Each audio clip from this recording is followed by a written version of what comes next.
Hello friends, कसे आहात? Welcome to programming door. माझं नाव आहे अमित बोरकर आणि आजच्या या ट्युटोरियलमध्ये आपण पायथॉन लिस्ट्स म्हणजे काय ते शिकणार आहोत. तर फ्रेंड्स, लिस्ट्स म्हणजे काय?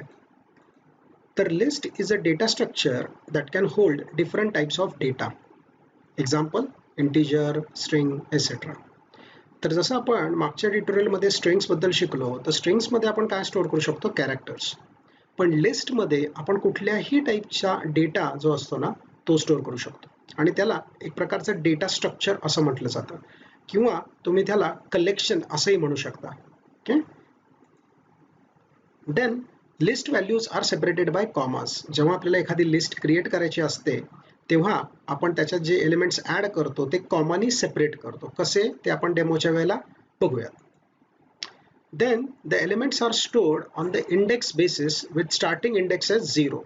So here it is an important part to remember that elements जे काय स्टोअर होतात ते इंडेक्स बेसिसवर होतात आणि त्यांचा स्टार्टिंग इंडेक्स हा 0 असतो. Then Python list is enclosed between square brackets. जसं आपण स्ट्रिंगच्या केसमध्ये बघितलं होतं की आपण जे स्लाइसिंग ऑपरेटर वापरला होता, बरोबर आहे, तर ते जे स्क्वेअर ब्रॅकेट्स असतात तसेच स्क्वेअर ब्रॅकेट आपण पायथन लिस्टच्या केसमध्ये पण वापरतो. Important thing, Python lists are mutable. याचाच अर्थ आपण जे बघितलं होतं स्ट्रिंगच्या केसमध्ये की स्ट्रिंग्स आर इम्युटेबल, म्हणजे आपल्याला त्या मॉडिफाय करता येत नाहीत. तर पायथन लिस्टच्या केसमध्ये मात्र we know or the scenario is that they are mutable. You can modify the Python list. Then obviously different operations can be performed on list. काय काय ऑपरेशन्स आपण करू शकतो ते आपण बघणारच आहोत. एक्झाम्पल इन्सर्शन, डिलिशन अशा टाईपचे ऑपरेशन्स आपण त्याच्यावर परफॉर्म करू शकतो. सो इथे एक एक्झाम्पल दिलं आहे जिथे मी एक लिस्ट बनवली आहे ज्याच्यामध्ये काही नंबर्स स्टोअर केलेत. सो 57, 33, 100 हे जे आहेत हे नंबर्स आहेत. ठीक आहे. आता अशीच प्रकारची एक डायग्रॅम मी तुम्हाला स्ट्रिंगच्या वेळेला पण दाखवली होती. So A is the name of the list आणि यातला प्रत्येक एलिमेंट जो असतो किंवा त्याला आपण एलिमेंट किंवा आयटम असं म्हणतो, तर इकडे याला फॉरवर्ड इंडेक्सिंग असतं, म्हणून पहिला आयटम और पहिला element it will start with 0 आणि मग पुढे पुढे जाणार तो. आणि जसं स्ट्रिंग्सच्या केसमध्ये होतं तसंच लिस्टच्या केसमध्ये सुद्धा याच्यात बॅकवर्ड इंडेक्सिंग पण असतं. ओके. सो लास्ट आयटमला -1 असं म्हणतो आपण आणि मग -2, -3 असं करत करत तो -6 ला येतो. Fine. So in case of a list लक्षात ठेवा की फॉरवर्ड इंडेक्सिंग आणि बॅकवर्ड इंडेक्सिंग हे दोन्ही ॲप्लिकेबल असतं. फाईन. आता आपण काय करूयात, आता आपण एक लिस्ट बनवूयात आणि त्याच्यावर काही इंडेक्सिंगचा यूज करून काही एलिमेंट्स कसे ॲक्सेस करता येतील ते बघूया. इथे आता मी एक सिंपल लिस्ट बनवतो. तर लिस्ट बनवण्यासाठी आपण स्क्वेअर ब्रॅकेटचा यूज करतो. सो इथे मी म्हणतो a is equal to 10, 20, 30. Okay. So अशा प्रकारे एक लिस्ट बनवली जाते. जर मी ती प्रिंट केली a, तर 10, 20, 30 असं आपल्याला डिस्प्ले होतं. आणि जर का मी याचा टाईप प्रिंट करायचा प्रयत्न केला आणि मी त्याला म्हटलं टाईप ऑफ ए, तर तो आपल्याला सांगतो की इट इज क्लास लिस्ट, म्हणजे तो कुठल्या टाईपचा आहे, तर तो लिस्ट टाईपचं ते व्हेरिएबल आहे. आता लिस्टमध्ये मी तुम्हाला म्हणालो की फॉरवर्ड इंडेक्सिंग आणि बॅकवर्ड इंडेक्सिंग असतं, तर this is going to work exactly same as string. स्ट्रिंगच्या केसमध्ये जसं आपण फॉरवर्ड इंडेक्सिंग आणि बॅकवर्ड इंडेक्सिंग बघितलं होतं, लिस्टच्या केसमध्ये ते एक्झॅक्टली तसंच वर्क होतं. ओके. तर आता इथे साईडला मी एक इमेज ठेवलेली आहे आणि त्यात तशी एक्झॅक्टली सेम स्ट्रिंग मी बनवतो. 57, 33, 100, 36, 43, 75. ओके. मी इथं म्हटलं ए किंवा मी प्रिंट ए, जसं प्रोग्रॅमिंग करताना आपण प्रिंट ए असं म्हणू, तर तसं मी ते प्रिंट केलं. तर ही लिस्ट माझ्यासमोर आहे. आता ह्या केसमध्ये जसे आपण वेगवेगळे ऑपरेशन्स करत असतो, जसं स्लाइसिंग ऑपरेशनही आपल्याला याच्यावर करता येतं. मग ते कसं करणार? तर मी आता इथे A2 आणि ब्रॅकेट एवढंच देतो. म्हणजे काय की मी सांगतो स्टार्टिंग इंडेक्स इज 2 आणि एंडचा इंडेक्स मी दिलेला नाहीये. म्हणजे स्टार्टिंग इंडेक्स इज 2 आणि एंडचा दिलेला नाही, म्हणजे तो एंड पर्यंत जाणार. म्हणजे तो आउटपुट काय देणार आहे? 100, जो की सेकंड इंडेक्स आहे तिथपासून एंड पर्यंत. बरोबर आहे. This is exactly like strings that we have seen. इथे मी दुसरं एक्झाम्पल घेतो जिथे मी स्टार्टिंग इंडेक्स नाही देत आणि एंडचा इंडेक्स देतो, दॅट इज :3. आता आतापर्यंत तुम्हाला पायथॉन मध्ये हे क्लिअर झालेलं आहे की स्टार्टिंग वाला जो इंडेक्स असतो कधीही तो नेहमी इन्क्लूड केला जातो आणि एंड वाला जो असतो तो एक्सक्लूड केला जातो. म्हणजे काय, जेव्हा मी इथे 3 म्हणतो तेव्हा तो 3 वाली व्हॅल्यू कधी प्रिंट करत नाही, त्याच्या एक स्टेप मागे म्हणजे 2 पर्यंतच तो प्रिंट करतो. म्हणून त्याने स्टार्टिंग घेतला 0 कारण मी स्टार्टिंग दिलाच नाहीये आणि एंड पर्यंत गेला 3 ला. ओके, आता इथे मी असं म्हणालो की A1:5 तर इट इज प्रिटी क्लिअर की 1 स्टार्ट्स विथ 33 आणि 5 म्हणजे तो फिफ्थ इंडेक्स नाही प्रिंट करणार तर 4 पर्यंतच प्रिंट करणार. तर आता इथे मला जर स्टेप्सनी जायचं असेल, जसं की मी 1 to 5 पण 2 स्टेप्सनी उडी मार असं म्हणतोय, एक एकनी नको जाऊस पुढे असं जेव्हा म्हणतो तेव्हा ऑब्व्हियसली तो 1 नी सुरू करेल 33, मग पुढचा स्किप करणार कारण मी त्याला 2-2 नी पुढे जायला सांगितलेलं आहे, तो 36 ला जातो आणि त्याच्यानंतर तो 75 ला जाणं अपेक्षित आहे पण तो 75 घेणार नाही कारण तो फिफ्थ इंडेक्स आहे आणि फिफ्थ त्याला एक्सक्लूड करायचं आहे, म्हणून दोनच व्हॅल्यूज मिळाल्या 33 आणि 36. आता असं करत असताना आपण जर का असं करायचा प्रयत्न केला की 1, 5 आणि -2 म्हणालो की निगेटिव्ह इंडेक्स, तर मात्र तो आपल्याला काहीच आउटपुट देणार नाही. द रिझन बिंग आपण म्हणतोय 1 पासून सुरू कर, 5 पर्यंत जा आणि -2 स्टेप घे, तर तसं चालणारच नाही ना कारण आपण पुढे चाललोय. पुढे चाललेलं असताना आपल्याला निगेटिव्ह स्टेप देताच येणार नाही. हा, मागे यायचं असेल तर तुम्ही निगेटिव्ह स्टेप देऊ शकता, जसं की मी इथे स्टार्टिंग म्हटलं 5, एंड म्हटलं 1 आणि इथे लेट्स से -1 ठेवला मी negative index just for an example. आता बघा लिस्ट कशी प्रिंट झाली, ती उलटी प्रिंट झाली म्हणजे 75, 43, 36 आणि 100. तो इथे 5 नी सुरू कर असं सांगितलं आपण कारण आपण उलट्या दिशेने येतोय म्हणून -1 आहे ना, म्हणजे 5 नी सुरू कर, कुठपर्यंत जा, 1 पर्यंत जा. तर 1 प्रिंट करेल का, तो नाही प्रिंट करणार कारण की आता ही तुमची सेकंड व्हॅल्यू जी आहे ती तुमची एक्सक्लूड होते ना. म्हणून 75 पासून 100 पर्यंत तो का आला, कारण आपण निगेटिव्ह इंडेक्स दिला होता. तसंच जर का इथे आता आपल्याला बॅकवर्ड इंडेक्सनी यूज करायचा असेल तर what I can do, suppose मला या व्हॅल्यूज प्रिंट करायच्या 33 आणि ऑनवर्ड्स, तर त्याचा इंडेक्स आहे -5 बरोबर आहे. सो A of -5 पुढे मी म्हणतो टिल A of -2 असं म्हटलं की तुम्हाला 33, 100 आणि 36 प्रिंट करतो कारण तुम्ही हे इंडेक्स बघा -5, -4, -3 पर्यंत जाणार, -2 तो प्रिंट करणार नाही. Similarly, if I say -5 go to -1 and step by 2, तर तो परत जसं इथे आउटपुट आलं होतं 33, 36 तसंच तो आउटपुट आपल्याला देतो. ओके, कारण की तो 2 स्टेप्सनी पुढे जाणार आहे. अजून एक मी इथे म्हटलं -5 पासून सुरू कर, ओके, -1 पर्यंत जा आणि -1 स्टेपने जा. ओके, तर इथे मात्र तो काय म्हणतोय बघा, list indexes must be integers. Okay, आता इथे काय झालं, -5, -1, -1. ओके, इथे कॉमा दिल्यामुळे आपल्याला ही एरर आली कारण तो काय म्हणतो की इंडेक्सेस जे आहेत ते इंटीजर पाहिजे, तुम्हाला असं कॉमा देऊन व्हॅल्यू नाही देता येणार मला काय. ओके, आता हे केल्यावर मात्र त्यांनी आउटपुट काहीच नाही दिलं कारण तुम्ही काय म्हणता -5 पासून -1 पर्यंत जा, म्हणजे -5 खरं तर हे पुढे जाणार आहे ना, तर तुम्हाला निगेटिव्ह वापरताच येणार नाही. तुम्हाला निगेटिव्ह वापरायचं असेल तर this should be your starting point. म्हणजे मग मी इथे काय म्हणू शकतो, मी इथे म्हणू शकतो -1, -5, -1. आता मात्र मला आउटपुट आलं की 75 पासून सुरू केलं त्यांनी आणि 100 पर्यंत आलं. -5 वाली व्हॅल्यू 33 नाही घेतली त्यांनी कारण ती एक्सक्लूड झाली. ओके, सो अशा प्रकारे फॉरवर्ड इंडेक्सिंग आणि बॅकवर्ड इंडेक्सिंग आपल्याला लिस्टमध्ये यूज करता येतं. आता आपण बघूयात how to update a list. So I will create a list ज्याला मी आता सिंपल व्हॅल्यूज देतो 10, 20 आणि 30. Okay, so this is the list A which is having 3 values 10, 20 आणि 30. तर याच्यामध्ये जर मला लिस्ट अपडेट करायची असेल म्हणजे या लिस्ट मध्येच मला काही चेंज करायचं असेल तर what I can do is I can से, आता यातला जो इंडेक्स आहे जर मी A of 0 म्हणाला तर ऑब्व्हियसली तो मला 10 देणार आहे, A of 1 म्हणाला तर 20, A of 2 म्हणाला तर 30, A of 3 म्हणाला तर काय होईल, can you guess, it should give us a error काय की list index out of range, की 3 नंबरचा इंडेक्स नाहीच आहे, ते 0, 1 आणि 2 तीनच आहे. Okay fine. सो इथे मला जर एखाद्या इंडेक्सला काही चेंजेस करायचे असतील तर इथे मी म्हटलं A of 1 is equal to let's say मी म्हटलं 15 आणि एंटर हिट केलं तर इथे तुम्हाला तो चेंज करून देतो. म्हणजे मी जर आता लिस्ट प्रिंट केली ना फ्रेंड्स तर 10, 15 आणि 30 असं आउटपुट आलं का, कारण की A of 1 म्हणजे इंडेक्स 1 म्हणजे कोणता, हा, इथे 15 ही व्हॅल्यू टाक असं मी त्याला सांगितलं आणि त्याने ती व्हॅल्यू मॉडिफाय केली. So this is how we have updated a list. येते लक्षात. So lists are mutable. Lists are mutable म्हणजे लिस्ट आपल्याला मॉडिफाय करता येते. स्ट्रिंग आपल्याला मॉडिफाय करता येत नाही, पण लिस्ट आपल्याला मॉडिफाय करता येते. ठीक आहे. यातला सिंगल एलिमेंटचा मला डिलीट करायचा असेल ना फ्रेंड्स, सो मी असंही करू शकतोय बघा. Delete a of 1, del is the keyword, del a of 1. आणि आता जर मी लिस्ट बघितली तर ती काय दिसते, 10,30. मला पूर्ण लिस्टच डिलीट करायची असेल तर मी असंही म्हणू शकतो, del a. आणि आता जर मी a म्हटलं तर गेला, कारण मी डिलीट करून टाकलं. Okay, so this is how you can update a list. आता आपण बघूयात की लिस्टवर ऑपरेशन्स कोणते कोणते करता येतात. मी आता इथे एक लिस्ट बनवतो, सिंपल 10, 20 आणि 30. आणि अजून एक लिस्ट बनवतो, b इज इक्वल टू म्हणतो लेट्स से 40, 50, 60, 70. या दोन लिस्ट माझ्याकडे आहेत. ओके, आता जर मी इथे म्हटलं a multiplied by 3, a star 3.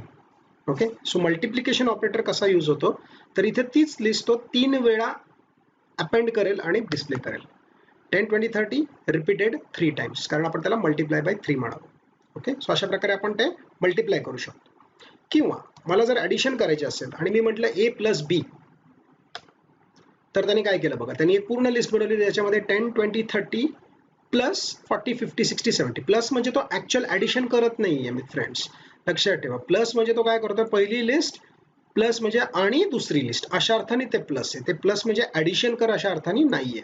Okay, आणि हे मी असंही करू शकतो. आता ए जर मी बघितला असा, a प्लस 10 किंवा सॉरी 11, 33 असं जरी म्हटलं तरी ते करता येणार आहे, कारण शेवटी ती दुसरी सुद्धा एक लिस्टच आहे. ओके, त्याच्यानंतर जसं आपण इन ऑपरेटर बघितला होता तसं आपल्याला लिस्टमध्ये वापरता येतो. So I can say 10 in a तर ट्रू येईल, आणि 11 इन ए म्हटलं तर फॉल्स येईल, कारण ए म्हणजे ही वाली लिस्ट, त्याच्यामध्ये 10 आहे पण 11 नाहीये. किंवा मी असं म्हणलं 10 नॉट इन ए तर तो फॉल्स म्हणेल, बरोबर ना, कारण 10 आहे. पण मी म्हणलं 11 नॉट इन ए तर त्याला तो ट्रू देणार की yes 11 is not in A.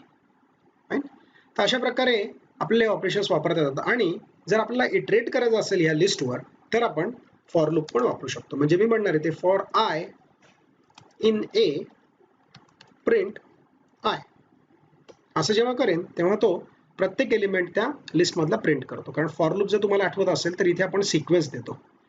Okay, so स्ट्रिंगच्या केसमध्ये इट वॉज अ सिक्वेन्स आणि लिस्टच्या केसमध्ये सुद्धा it is a sequence. So इथे फॉर आय इन ए असं म्हणून मी त्याला इटरेट करतोय. म्हणजे इटरेट म्हणजे काय, तर प्रत्येक एलिमेंटला तो जातो, पहिला एलिमेंट, दुसरा एलिमेंट, तिसरा एलिमेंट, आणि तो प्रिंट करतो. So these are the various list operations which we can use. आता आपण बघूयात how can we add elements to a list. So माझ्याकडे एक लिस्ट आहे, याच्यामध्ये 10, 20, 30 अशा व्हॅल्यूज आहेत. याच्यामध्ये मला ऍड करायचं असेल तर what I can do is I can use a function called as append, a dot append, आणि मग त्याला ती व्हॅल्यू द्यायची किंवा तो एलिमेंट पास करायचा. म्हणजे आता काय झालं तर 40 अपेंड झाला. पण लक्षात ठेवा की whenever you append it will add at the end of the list, लिस्टच्या एंडला ऍड होणार आहे ते. आणि जर का सपोज मला मध्ये कुठेतरी ऍड करायचं असेल किंवा ज्याला आपण इन्सर्ट करायचं असेल असं खरं तर म्हणतो, so there I can say a dot insert, कुठल्या पोझिशनला तर फर्स्ट पोझिशनला मला एक नंबर ऍड करायचा आहे 12. असं जर मी म्हटलं तर आता बघा काय होतंय, त्यांनी काय केलं, हा तुमचा इंडेक्स सांगितला होता तुम्ही की ह्या इंडेक्सला मला 12 हा नंबर ऍड करायचा आहे. सो त्यांनी 10 जो की 0 इंडेक्स आहे आणि नंतरचा 20 साठी 1 इंडेक्स होता, पण त्यांनी तो 12ला अलोकेट केला म्हणून 20 पुढे सरकला आणि लिस्टमध्ये तुमच्या तो नंबर इन्सर्ट झाला. So remember append will append the elements at the end and insert will insert a element at a given index. आता आपण बघूया की how can we remove elements from a list. So इथे suppose मी म्हटलं a dot remove, तर इथे रिमूव्हला मला सांगायला लागतं की मला काय रिमूव्ह करायचं. सपोज मी तो एलिमेंट त्याला पास केला आणि म्हटलं a डॉट रिमूव्ह 30, आणि आता लिस्ट प्रिंट केली तर it will print all the numbers but 30 is removed from the list. So अशा प्रकारे तुम्ही रिमूव्ह कुठला एलिमेंट करायचा आहे त्या एलिमेंटची व्हॅल्यू सांगून ती रिमूव्ह करू शकता. जर तुम्हाला इंडेक्स बेसिसवर काढायचं असेल की तुम्हाला व्हॅल्यू माहित नाही पण तुला इंडेक्स माहिती आहे, so you can say a dot pop let's say 1 which is the index, आणि मी एंटर हिट केलं तर त्यांनी काय केलं 12 ही व्हॅल्यू काढली आणि आता जर मी लिस्ट बघितली तर 10, 20 आणि 40 आहे का, कारण की ही व्हॅल्यू त्याच्यातून काढण्यात आली.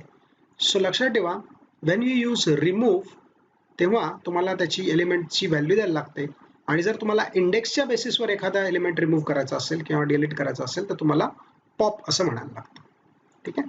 त्याच्यानंतर मी तुम्हाला डिलीट ए हे मगाशी सांगितलेलं आहे की डिलीट ए म्हटलं तर अख्खी लिस्टच डिलीट होते. पण सपोज मला लिस्ट डिलीट नाही करायची पण क्लिअर करायची आहे. So I can give call to a function called as a dot clear. म्हणजे काय, क्लिअर द लिस्ट. आता जर मी ती लिस्ट प्रिंट केली ना तर ती एम्प्टी दिसते, मला स्क्वेअर ब्रॅकेट्स दिसत आहेत. फरक काय आहे, डिलीट जेव्हा करतो ना तेव्हा ती पूर्णपणे निघूनच जाते, मला ॲक्सेसच करता येत नाही.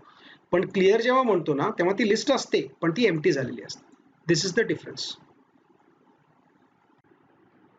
नाव let us check out different data types in a list. म्हणजे काय, तर लिस्टमध्ये वेगवेगळ्या टाईपचा डेटा मला स्टोअर करायचा असेल तर तो मी कसं करू शकतो. सो आता इथे मी एक लिस्ट बनवतो ज्याच्यामध्ये मी मिक्स डेटा टाइप्स यूज करतो. So I say 12 comma Yash comma let's say 90.3 comma परत मी काहीतरी नंबर देतो 50 कॉमा परत मी काहीतरी एक टेक्स्ट देतो इंडिया. सो असा मिक्स टाईपचा डेटा आणि मी तो स्टोअर केला त्या लिस्टमध्ये. आता ही जर लिस्ट मी प्रिंट केली ना तर तशी प्रिंट होते. सो पॉईंट हा लक्षात ठेवायचा की लिस्टमध्ये सेम टाईपचाच डेटा असला पाहिजे असं काही नाही, आपल्याला वेगवेगळ्या टाईपचा डेटाही त्याच्यात स्टोअर करता येतो. जर मी याला म्हटलं ए ऑफ 0 तर तो देईल 12 आणि ए ऑफ 1 तर तो काय देणार आहे, यश. लक्षात ठेवा मग हा वेगवेगळ्या टाईपचा डेटा हे मला कसं कळेल, जर मी आता टाईप ऑफ ए म्हणालो तर तो मला काय सांगणार आहे की लिस्ट टाईप आहे. ठीक आहे, पण त्याच्यामधले मला एलिमेंट्सचा टाईप पाहिजे तर मग मी काय करू. ओके, तर मग तुम्ही असं करा, तुम्ही म्हणा टाईप ऑफ ए ऑफ 0 की ए ऑफ 0 जो एलिमेंट आहे त्याचा टाईप सांग, जो की येणार आहे क्लास इंटीजर. किंवा मी म्हणतोय तर टाईप ऑफ ए ऑफ 1 जो की येणार आहे क्लास स्ट्रिंग. म्हणजे तुमच्या लक्षात येईल की लिस्ट टाईपच्या डेटामध्ये किंवा कुठल्याही लिस्टमध्ये मला वेगवेगळे डेटा टाइप्स स्टोअर करता येतात. लिस्ट सुद्धा एक प्रकारचा डेटा टाइपच आहे. Okay, I will come to that in a moment, मी त्याच्याबद्दल बोलतो. पण या लिस्टमध्ये मी इंटीजर स्ट्रिंग अशा सगळ्या गोष्टी स्टोअर करू शकतो. आता तुम्हाला एक गंमत दाखवतो. लेट्स से इथे ही ए आपली स्ट्रिंग आहे आणि आता मी इथे दुसरी ए लिस्ट आहे आणि आता इथे दुसरी लिस्ट बनवतो बी, ज्याच्यामध्ये बघा मी डेटा कसा टाकतो 12 comma 45 comma let's say again India. Okay fine. आणि आता कॉमा देऊन इथे म्हणजे मी इथे दोन इंटीजर टाईप्सचे डेटा ठेवलाय, इथं तिसरा स्ट्रिंग आहे आणि चौथा जो एलिमेंट आहे ना तिथे मी परत स्क्वेअर ब्रॅकेट टाकून 1 2 3 असं ठेवतोय. म्हणजे इथे काय झालंय आता फ्रेंड्स, तर इथे मी लिस्टच्या आतमध्ये लिस्ट ठेवलेली आहे आणि म्हणून मी तुम्हाला इथे म्हणालो की लिस्ट सुद्धा एक स्वतः डेटा टाईपच आहे. सो लिस्टच्या आतमध्ये मला लिस्ट पण ठेवता येईल. सो या लिस्ट मधला पहिला आयटम आहे इंटीजर, दुसरा आयटम आहे इंटीजर, तिसरा आयटम आहे स्ट्रिंग आणि चौथा आयटम काय आहे तर it itself is a list. Okay, so अशा प्रकारे आपल्याला लिस्टच्या आतमध्ये ही लिस्ट स्टोअर करता येते. आता आपण लिस्टचे कोणते फंक्शन्स अवेलेबल आहेत ते बघूयात. तर ऑलरेडी आपण अपेंड किंवा इन्सर्ट किंवा रिमूव्ह किंवा पॉप किंवा क्लिअर हे फंक्शन्स ऑलरेडी बघितलेले आहेत. सो मी तुम्हाला बाकीचे काही फंक्शन्स दाखवतो. लेट्स से मला लेंथ हवी आहे, so I can say length of a that is 5. त्यानंतर मला हवं असेल की मॅक्स ऑफ ए, ही लिस्टमधला मॅक्सिमम एलिमेंट मला दे, so it will give you as 50. तसंच मिनिमम हवा असेल तर it will give you as 10. त्याच्यानंतर सपोज तुम्हाला एखादी कॉपी बनवायची असेल, ओके, म्हणजे आता ए ही लिस्ट तुमच्याकडे आहे आणि तुम्हाला अजून एक लिस्ट हवी आहे बी. जर तुम्ही असं म्हणाला ना friends b is equal to a, तर लक्षात ठेवा काय होईल की बी आणि ए दोन्ही एकाच लिस्टला पॉईंट करतील. ओके, मी तुम्हाला इथे करून दाखवतो. बी इज इक्वल टू ए जर म्हणालो मी आता, तर ए आणि बी दोन्हीचा डेटा सेम दिसतोय. मग याचा अर्थ या दोन वेगळ्या लिस्ट आहेत का सेम लिस्ट आहेत, तर ऍक्च्युली या दोन्ही एकच लिस्ट आहेत, या वेगळ्या नाही आहेत. का, कारण की मी जर तुम्हाला त्यांचा आयडी प्रिंट करून दाखवला ना तर तुमच्या लक्षात येईल की दोन्ही नंबर सेम आहेत. आयडी म्हणजे काय असतं फ्रेंड्स, की हे जे व्हेरिएबल्स आहेत असं इमॅजिन करा फक्त की हे जे व्हेरिएबल्स आहेत त्यांना काहीतरी मेमरी अलोकेट होते. सो आयडी सेम आला याचा अर्थ ते दोन्ही सेम मेमरीलाच पॉईंट करतात असा त्याचा अर्थ होतो. पण मला तसं नव्हतं करायचं. ओके, त्याचं रिझन सांगतो. जर का मी इथे म्हटलं ए डॉट इन्सर्ट फर्स्ट पोझिशनला 11 आणि आता मी ए प्रिंट केलं तर 11 येईल आणि आता मी जर बी प्रिंट केलं तर बी मध्ये पण 11 दिसतोय. कळतंय का, तर मला हे नव्हतं करायचं, मला बी वेगळा हवा होता. मग तसं जेव्हा तुम्हाला करायचं असतं ना तेव्हा you have to create a copy. म्हणजे मी इथे काय म्हणणार आहे, ए डॉट कॉपी. आता जेव्हा मी इथे म्हटलं की ए डॉट कॉपी, तेव्हा जर मी आता आयडी ऑफ ए प्रिंट केला आणि आयडी ऑफ बी प्रिंट केला तर तुमच्या लक्षात येईल की दोन्ही वेगळे आयडीज आहेत. म्हणजे कंटेंट वाईज सेमच आहेत दोन्ही, पण जर मी एकात मॉडिफिकेशन केलं, लेट्स से मी इथे काहीतरी 13 व्हॅल्यू 23 व्हॅल्यू टाकली आहे. ओके, आता ए मध्ये 23 दिसणार मला, पण बी मध्ये 23 दिसणार का? नाही, कारण की दोन्ही वेगवेगळ्या लिस्ट क्रिएट झाल्या. ओके, सो अशा प्रकारे आपण कॉपी यूज करू शकतो. त्याच्यानंतर लेट्स से मला काउंट करायचं आहे की count how many times 11 occurs in a, तर तो मला 1 रिटर्न करतोय.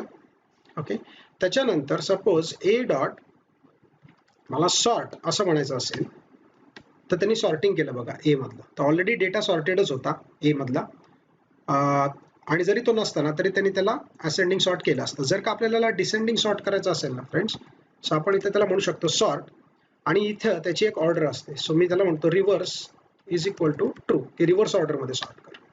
आणि आता बघा तो डिसेंडिंग ऑर्डरमध्ये सॉर्टिंग करतो नंबर्सचा. ओके, सो अशा प्रकारे आपण सॉर्ट पण यूज करू शकतो for sorting the numbers. Okay, so याची लिस्ट आहे, तुम्ही पायथॉनच्या साईटवर जाऊन पण ती लिस्ट बघू शकता, पण तुम्हाला बेसिकली हे ज्या कॉमनली रिक्वायर्ड फंक्शन्स आहेत हे आम्ही एक्सप्लेन केलेले आहेत. So let's quickly check the summary की आपण आज काय काय शिकलो. So we learn about lists, की पायथॉनमध्ये लिस्ट्स काय असतात आणि कसे यूज केले जातात. We learn about forward indexing and backward indexing in lists. नंतर आपण हे पण बघितले की लिस्ट्स आर म्युटेबल, म्हणजे आपल्याला लिस्ट मॉडिफाय करता येते. स्ट्रिंग्सच्या केसमध्ये आपल्याला स्ट्रिंग्स मॉडिफाय करता येत नाहीत, लिस्टच्या केसमध्ये we can modify list. List operations बघितले आपण कोणते कोणते करू शकतो, plus, star, in, not in टाइप्सचे. त्याच्यानंतर we have seen how to update a list, add in to a list, remove from a list. Okay, नंतर आपण हे पण बघितलं की वेगवेगळे डेटा टाईप्सचा डेटा जे असतील किंवा एलिमेंट्स असतील ते लिस्टमध्ये आपण कसे स्टोअर करू शकतो. नंतर आपण लिस्टचे फंक्शन्स पण बघितलेत, अपेंड, कॉपी, काउंट, इन्सर्ट टाईप्सचे. अगेन मी तुम्हाला सांगतो की ज्या ज्या वेळेला मी हे डेमोज दाखवतो तिथे तुम्ही पॉज करा आणि तुमच्या लॅपटॉपवर जेव्हा जेव्हा शक्य असेल ते लगेच करून बघा, म्हणजे ते तुमच्या चांगल्या लक्षात राहतं. Important thing is what we did not learn. Okay, लिस्टचा जर ट्युटोरियल असेल तर त्याच्यामध्ये लिस्ट कॉम्प्रिहेन्शन हा खूप इम्पॉर्टंट पार्ट असतो. ओके, पण मी जाणून बुजून तो ह्या ट्युटोरियलमध्ये नाही ठेवला आहे, कारण मला हे ट्युटोरियल खूप मोठं नव्हतं करायचं. लक्षात घ्या, लिस्ट कॉम्प्रिहेन्शन म्हणून एक प्रकार असतो ज्याच्यामध्ये लिस्टचा हेल्प घेऊन आपल्याला काही प्रोसेसिंग करता येतं, आणि ते पायथॉनमध्ये खूप इझी जातं बिकॉज ऑफ लिस्ट्स. लक्षात ठेवा, lists are a very important thing from Python language. खूप इम्पॉर्टंट आहे लिस्ट, आणि लिस्ट कॉम्प्रिहेन्शन हा टॉपिक खूप छान आहे. त्याच्यामध्ये आपल्याला इतक्या छान गोष्टी करता येतात की तुम्हाला वाटेल की अरे हे तर नॉर्मल प्रोग्रामिंगमध्ये मला खूप वेळ गेला असता, इथे किती पटकन झालं. ओके, म्हणून मी हा टॉपिक ह्या ट्युटोरियलसाठी नाही ठेवलेला. मे बी नेक्स्ट 2 किंवा पुढचे एक ट्युटोरियल झालं की त्याच्यानंतरच्या ट्युटोरियलमध्ये मी लिस्ट कॉम्प्रिहेन्शन कव्हर करेन, कारण की मला अजूनही काही कलेक्शन्स आहेत जसं की टप्पल आहे, डिक्शनरी आहे, त्याच्याबद्दल बोलायचं आहे. सो ते नेक्स्ट ट्युटोरियलमध्ये घेईन, पण लिस्ट कॉम्प्रिहेन्शनसाठी मी सेपरेट ट्युटोरियल बनवणार आहे. ओके, सो आपण ह्याच्यात ते कव्हर केलेलं नाहीये. आणि आता राहिले असाइनमेंट्स. तर असाइनमेंट्समध्ये तुम्हाला एक असाइनमेंट आहे ज्याच्यामध्ये you will accept 5 numbers from user and store it in a list. So तुम्हाला प्रोग्राम लिहायचा आहे. ओके, आणि त्याच्यामध्ये 5 नंबर्स ॲक्सेप्ट करून लिस्टमध्ये स्टोअर करायचे आहेत. लिस्टमध्ये स्टोअर करायचे म्हणजे तुम्ही अपेंड कॉल करू शकता. सो अपेंड म्हटलं की ते ॲड होत जाईल. Then you accept a single number to be search. मग युजरला परत एकदा एक नंबर मागणार, आणि मग त्याला तो नंबर त्या लिस्टमध्ये किती वेळा आहे ते डिस्प्ले करणार. So display how many times this number occurs in the list. Okay, त्याच्यासाठी तुम्हाला कुठलं फंक्शन यूज करायचं हे आता तुम्ही बघा. अजून एक असाइनमेंट आहे ज्याच्यामध्ये you will accept 3 numbers from user and store it in a list. So 3 number घ्यायचे, लिस्टमध्ये स्टोअर करायचे, आणि त्याच्यावर इटरेशन करायचं. Okay, iterate over the list and print the square of all the numbers. Okay, म्हणजे प्रत्येक नंबरचा स्क्वेअर प्रिंट करायचा. एक्झाम्पल, जर युजरने नंबर दिले तुम्हाला 2, 5 आणि 7, तर आउटपुट आला पाहिजे 4 which is a square of 2, 25 which is a square of 5 and 49 which is a square of 7. Okay, अशा प्रकारे तुम्हाला हे असाइनमेंट्स कंप्लीट करायचे. ओके फ्रेंड्स, सो या ट्युटोरियलमध्ये एवढंच होतं. तुम्हाला आवडलं असेल तर प्लीज लाईक करा, सबस्क्राईब केलं नसेल तर सबस्क्राईब करा, तुमच्या फ्रेंड्सबरोबर शेअर करा. ओके, पुढच्या ट्युटोरियलमध्ये आपण अजून काही कलेक्शन्स आहेत किंवा डेटा स्ट्रक्चर्स आहेत पायथॉनमधले ते बघणार आहोत. ओके फ्रेंड्स, सो भेटूयात पुढच्या ट्युटोरियलमध्ये. Till then bye bye, take care.